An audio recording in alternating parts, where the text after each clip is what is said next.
नाशिकचं पालकमंत्री पद तुम्हालाच मिळणार असल्याची मी आता क्रीडा स्पर्धेसाठी आलो ते विचारायचं नाही. माहिती आहे कुंभाची सेवा तुमच्या मार्फतच होणार आहे.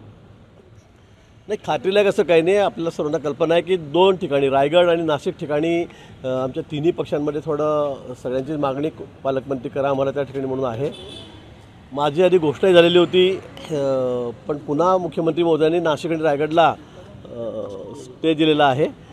तिन्ही नेते आमच्या त्या ठिकाणी चर्चा करतायत, बोलतायत. मला असं वाटतं लवकरच हा तिढा सुटेल.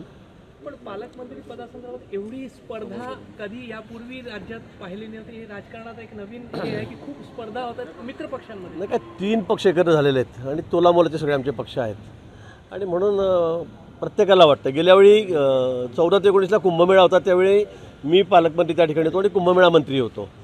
आणि त्यानंतर सरकार पुन्हा आलं आणि त्यानंतर मी दादा भुसेंना मी सांगितलं, कारण त्यावेळेला तिढा झाला होता. ते म्हणे मी स्थानिक आहे. मी म्हटलं ठीक आहे, तर तुम्ही व्हा, कारण त्यावेळेला थोडंसं लांबलेलाच होता विषय. पण मी म्हटलं स्वतःहून म्हटलं की ठीक आहे दादा भुसेंना करून टाका. मी मान्य देवेंद्रजींना त्या ठिकाणी सांगितलं आणि दादा भुसेंना पालकमंत्री केलं होतं. पण आता पुन्हा कुंभ आलेला आहे 12 वर्षांनी, 1.5-2 वर्षांनी आता कुंभमेळा त्या ठिकाणी आहे आणि म्हणून मी कुंभमेळा मंत्री पण आहे.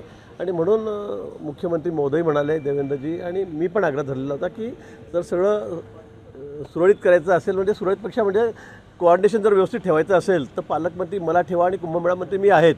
कारण यावेळेला मोठं चॅलेंज कुंभमेळ्याचं या ठिकाणी गेल्या वेळेपेक्षा दुप्पट गर्दी यावेळेला होईल अशी अपेक्षा आहे. आपण बघतात उत्तर प्रदेशमध्ये किती मोठ्या प्रमाणात भक्तगण त्या ठिकाणी आलेले आहेत आणि म्हणून आमची मागणी होती की मला पालकमंत्री करावं. तसं जाहीरही झालेलं होतं, पण शिंदेसाहेब असतील, दादा यांनी काय विचार केल्यानंतर त्याला स्टे दिलेला आहे.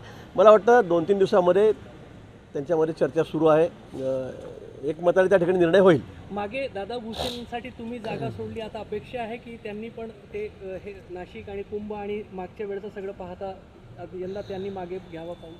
नाही, मी असं म्हणणार नाही, पण हे खरं आहे की गेल्यावेळी पालकमंत्री मीच होतो, कुंभमेळा मंत्री मी होतो. आपण बघितलं किती सुरक्षित, किती सुंदर, किती स्वच्छ असा कुंभमेळा मागच्या वेळेला आपण केलेला होता.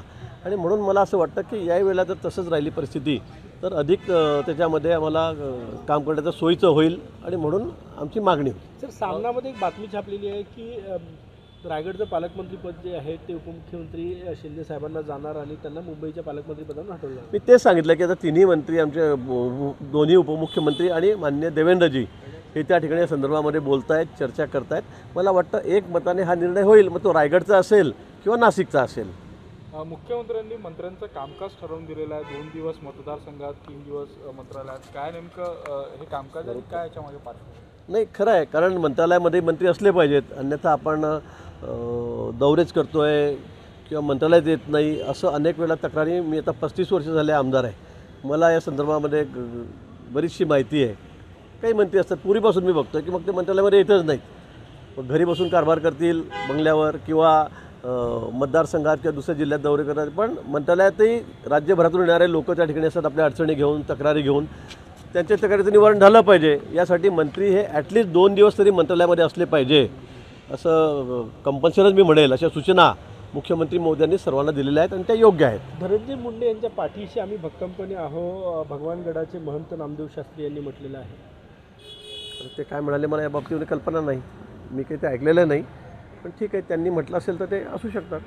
अंजली दमानी यांनी त्यांना उत्तर दिलेलं की मी ते सगळे पुरावे जे आहेत ते त्या महंतांना नेऊन देईन. महंतांना बहुतेक धनंजय मुंडेची पार्श्वभूमी माहिती असेल.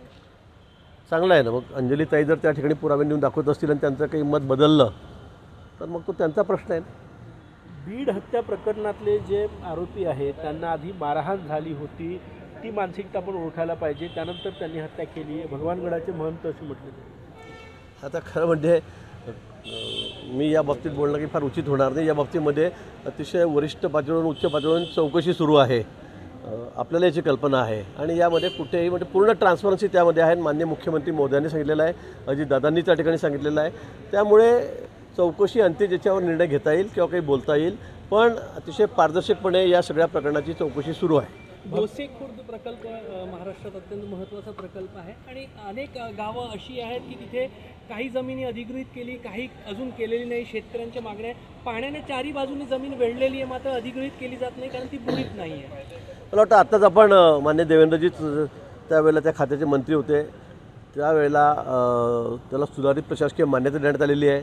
जवळपास 20,000 कोटी रुपयाची सुप्रमा आपण त्या ठिकाणी दिली आणि त्यामध्ये हे सगळे बुडीत गावं आहेत.